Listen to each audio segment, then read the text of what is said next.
Assalamu alaikum урматтуу Жалал Абад шаарынын тургундары жана коноктору, ошондой эле YouTube канал Адилет жарандарынын колдоочулары, көрөрмандары, хейтерлери. Мына бүгүн кайра эле Жалал Абадтагы Жеңиш багында жүрөмүн. Мына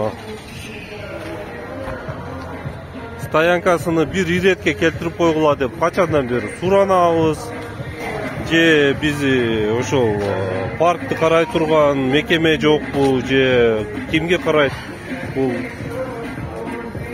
ГАИнын ишиби же кимди? Вот мына мисалы үчүн өтө албай атат, адамдар өтө албай атат, машиналарын мындай коюп ташлаган.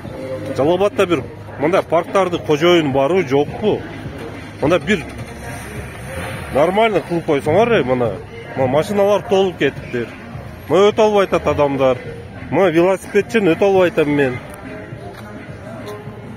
Не, муну машиналарды арасында кысылып өтүш керекпи?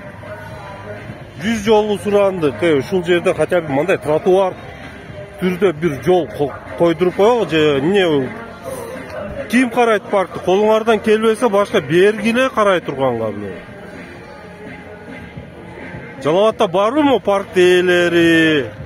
Мындай стоянкалар ээлери барбы, жокпу? Кожайын барбы, жокпу? Бир иретке келтирип койгулачы сураныч барыңардан. Өтө албайсың ол жерде. Же коляскачы өтө албайсың, же велосипедчи өтө албайсың.